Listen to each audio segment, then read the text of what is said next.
crianças, tudo bem? Sejam bem-vindos ao Meados Históricos, o canal que apresenta história em pequenos e deliciosos sachês. Sou Nicolás e eu estou falando com você a respeito do regime militar. Nós estamos encerrando o regime militar. Você já assistiu um vídeo falando do panorama de chegada ao poder dos militares e do governo do Castelo Branco. Você assistiu um vídeo falando do Costa e Silva do AI-5. Você assistiu ainda o governo Médici e você assistiu o início da abertura no governo Geisel. Agora, nós vamos encerrar esse período falando do governo de João Batista Figueiredo. Bora lá ver? O presidente Figueiredo, ele vai herdar o processo de abertura que foi iniciado pelo presidente Geisel. Aquela abertura lenta, gradual e segura, que é uma frase do presidente Geisel, ela vai perdurar até o governo Figueiredo.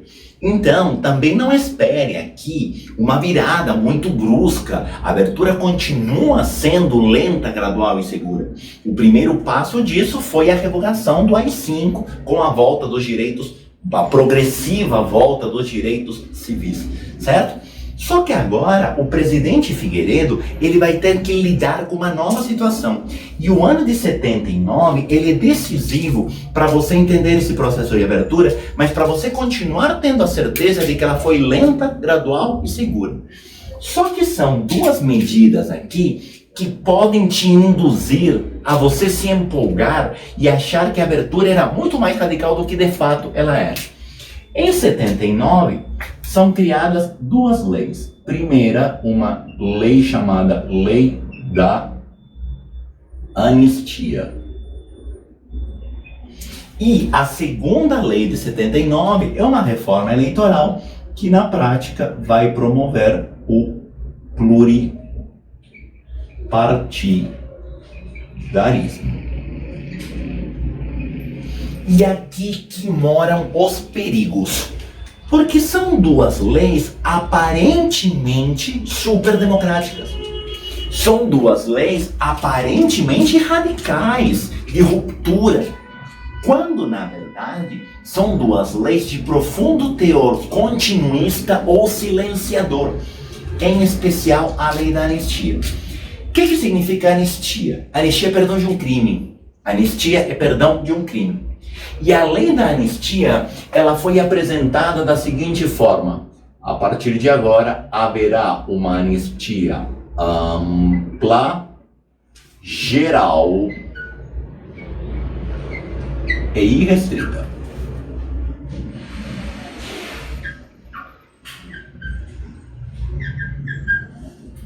E aí, a sua primeira tendência é você se empolgar de novo. Falar, que da hora!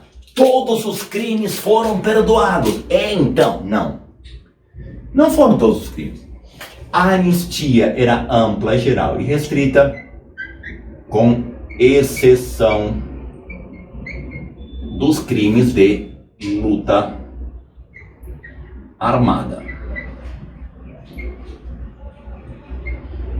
Crime de luta armada, que nada mais é do que a guerrilha. Traduzindo, nós temos uma anistia sem exceções que tem uma exceção, e restrita que tem restrição, que é algo profundamente brasileiro. Mas principalmente nós temos aqui um pau que bate no Chico, mas não bate no Francisco. Nós temos aqui o perdão dos crimes cometidos em favor da ordem, o perdão dos crimes cometidos pró-ditadura, mas você não tem o perdão dos crimes cometidos contra a ditadura. E aí você vai me perguntar, mas quem foi anistiado? Foram anistiados membros do governo que cometeram abusos em nome da ordem, e foram anistiados pessoas que não cometeram crime algum. Pessoas que se manifestaram pacificamente contra o governo, que fizeram músicas de protesto, que tudo bem, durante muito tempo até isso era proibido, mas na prática isso não tem crime nenhum. Mas o grande problema da lei da anistia não é nem só isso.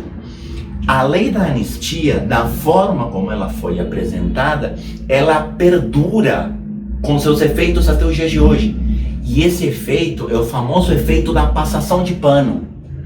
Como a gente não pode, como ninguém pode punir crimes cometidos contra a ditadura, crimes cometidos pelo governo a favor da ditadura, Isso vem até hoje trazendo um negacionismo em relação àquilo que aconteceu, porque ninguém pode ser punido por isso. E aqui o efeito hoje é muito mais um efeito moral do que um efeito prático. As pessoas que cometeram crimes a favor do governo militar hoje seriam injulgáveis por conta da idade. Os que já não morreram teriam uma idade tão avançada que nem poderiam ser punidos hoje. Mas você punir hoje um crime cometido nos anos 70 traz uma questão de reparo histórico e traz principalmente uma questão de tirar o pano, de despassar o pano e impedir o negacionismo. A lei da anistia, ela é grave até os dias de hoje porque permite dizer que nada aconteceu de errado e que os únicos culpados foram os guerrilheiros, que foram os únicos que não foram punidos, que não foram perdoados, perdão, foram os únicos de fato punidos. Eu nem vou entrar aqui na discussão se tem que ou não punir esse cara. Eu só vou entrar na discussão aqui do efeito até hoje da lei da anistia na sociedade brasileira. A lei da anistia foi o primeiro passo para passar pano em relação a 20 anos de governo autoritário. E isso permite que até hoje tenha gente que diga que aqui nunca teve nada de errado e que apenas arruaceiro foi preso, o que não é verdade, tá? Junto com a lei da anistia, houve uma reforma eleitoral que permitiu a volta dos partidos políticos. E aqui, de novo, é para você tomar muito cuidado, porque isso traz uma aparência democrática. Acabou a estrutura bipartidária, agora tem um monte de partido. Agora não tem mais dois. A antiga Arena, Aliança Renovadora Nacional, e o antigo MDB, agora são partidos que não existem mais, porque agora existem vários partidos. A Arena se transformou no chamado PDS, enquanto o MDB se transformou em PMDB, PDT, PDB, PT. Aliás, PT é muito fortalecido pelo movimento operário que tem em São Bernardo do Campo um grande líder, Luiz Inácio da Silva, que mais para frente se tornaria presidente do Brasil.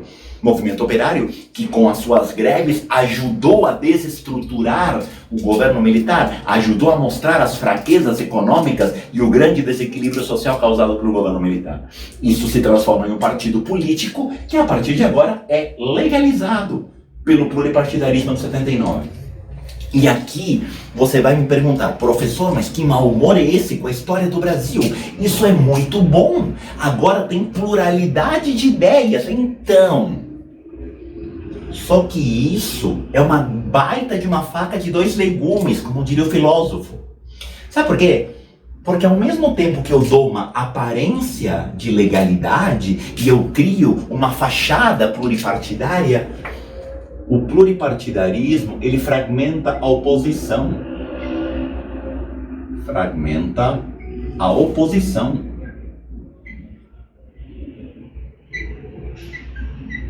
Abertura lenta, gradual e segura. O PDS é esse cachorrinho com uma coleira diferente. O PDS é a Arena com outro nome. Os antigos membros da Arena migram para o PDS na sua quase totalidade. E as ideias da Arena migram para o PDS na sua grande totalidade. Na sua grande maioria. Ou seja...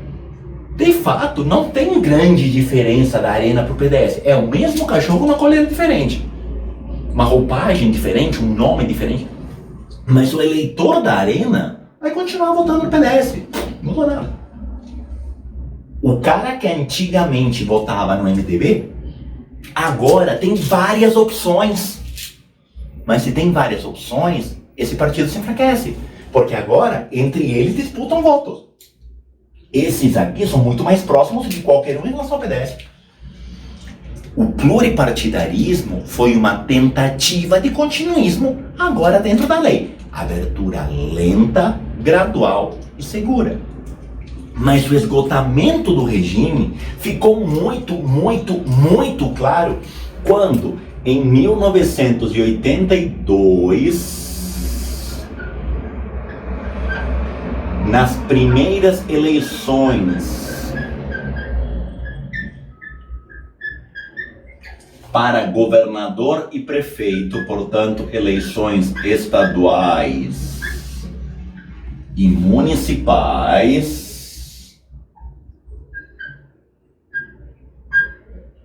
nas quais havia pluripartidarismo e principalmente a volta do voto direto, abertura lenta, gradual e segura, devolvemos o voto direto para governador e para prefeito.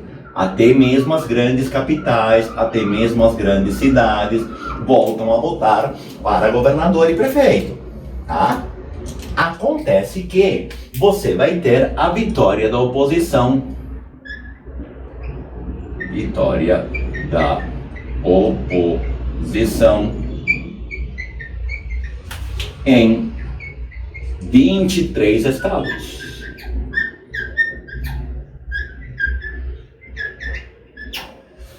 Quando eu digo oposição, estou te falando de todos eles juntos, tá? Menos o PT, esses outros três se dividem em 23 estados. 23 de 28 que tinha naquele tempo, porque o Rio de Janeiro e a Guanabara ainda eram dois. O fato é, a eleição para prefeito e governador de 82 deixa muito claro o esgotamento do governo militar. Nem mesmo o pluripartidarismo, nem mesmo a fragmentação da oposição foi capaz de impedir a vitória na eleição legislativa, na eleição municipal, municipal e estadual de 82. Nem mesmo uma tentativa de contra-revolução conservadora, que é o atentado ao Rio Centro, quando pessoas ligadas ao governo militar tentam promover um atentado para culpar setores da oposição, e o atentado acaba dando completamente errado porque a bomba explode no próprio carro, certo? Eles tentam imitar o hashtag alemão e acabam tomando a bomba explode nas mãos deles mesmo, e aí acaba se desarticulando o movimento. Nem isso foi capaz, aliás, isso foi ainda pior, de segurar o avanço da oposição. Resultado, começa uma mobilização popular para acabar com o último resquício antidemocrático e com o último resquício de governo militar que tinha no Brasil. E esse último resquício se chama voto indireto para presidente. O voto indireto para presidente era a última barreira a ser quebrada para a volta da plena democracia. Nós já tínhamos, no fim do AI-5, nós já tínhamos eleições diretas para governador e prefeito, nós já tínhamos uma abertura política bastante consolidada, lenta, gradual e segura, a passo de tartaruga com cãibra. Agora precisava fechar esse ciclo, e esse ciclo seria fechado com a volta da eleição direta para presidente. É por isso que em 1984, cria-se uma emenda constitucional chamada Emenda Dante de Oliveira, proposta por um deputado que por um acaso chamava Dante de Oliveira, certo? Que nada mais era do que a volta das eleições diretas. Volta das eleições diretas para presidente da República. Estamos falando então da volta da eleição direta para presidente. E é muito legal, porque essa emenda constitucional significou também, ou essa proposta de emenda constitucional significou a volta do povo às ruas. É nesse momento que vai surgir uma campanha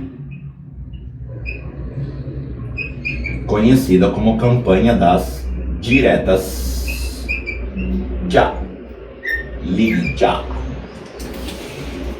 Cuidado, você tem um péssimo hábito de confundir diretas já com caras pintadas. E não tem nada mais nada dividido por nada, elevado a nada, com raiz quadrada de nada, é ver uma coisa com a outra. Caras pintadas foi o movimento contra o Collor, lá em 92. Aqui eu estou te falando de povo que saiu às ruas pedindo a volta da eleição direta.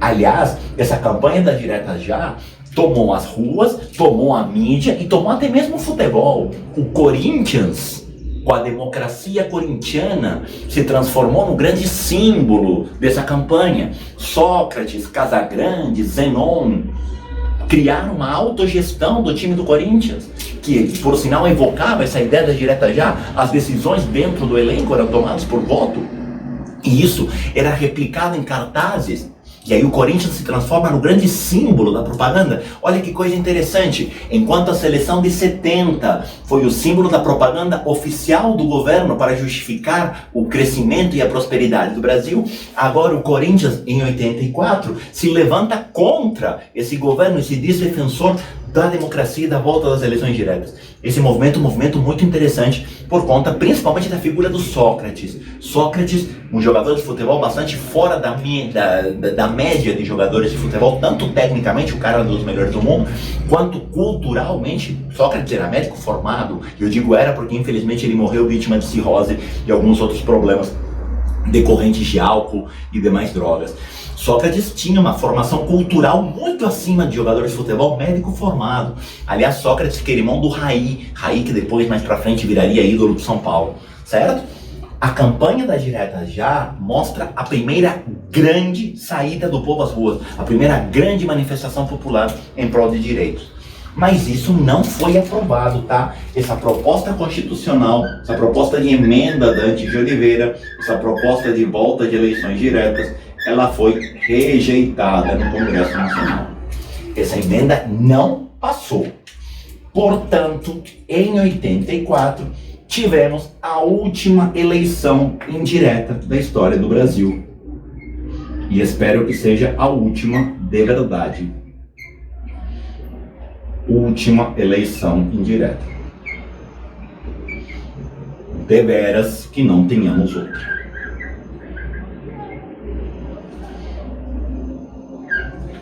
Quem contra quem? De um lado, candidato da situação, candidato do PDS, Paulo Maluf. Esse cara era o candidato do governo, era o candidato da situação, representando o PDS.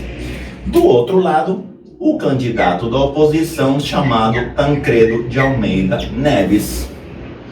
E aqui eu fiz questão de escrever governo e oposição, não tanto pelo governo, porque o governo aqui era o PDS, mas porque o Tancredo, ele reuniu todos os partidos da oposição.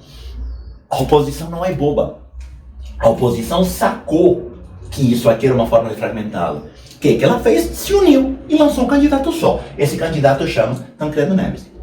Que mesmo numa eleição indireta, não tinha menor perigo de perder, porque o Congresso Nacional já representava essa ascensão da oposição. Conclusão, Tancredo Neves, ele vence a eleição. Tancredo Neves é eleito presidente da República na última eleição indireta. Porém, Tancredo Neves adoeceu poucos dias antes da posse e nunca tomou posse como presidente do Brasil. Tancredo Neves vence vitória de Tancredo Neves, o avô do Aécio Neves, porém nunca tomou posse. Adoeceu poucos dias antes da posse. A posse foi feita pelo Sarney, eleito vice-presidente da República. Aliás, Sarney, que fez parte originalmente do PDS, e depois nas eleições aparece como vice-presidente do Tancredo Neves, numa jogada política, no mínimo, esquisita. Tancredo Neves, então, não toma posse. Quem toma posse é o Sarney. Tancredo Neves veio a falecer poucos dias depois. E José Sarney vai ser o primeiro presidente civil após 20 anos de governos militares. Por isso que a partir de 85 a gente não tem mais um governo militar. A partir de 85 o Brasil volta para o comando civil, no que a gente vai chamar de Nova República, mas isso é assunto para os próximos vídeos. A eleição do Tancredo Neves encerra definitivamente os 20 anos de governo militar no Brasil. Beleza? Tchau, tchau, obrigado, até o próximo vídeo.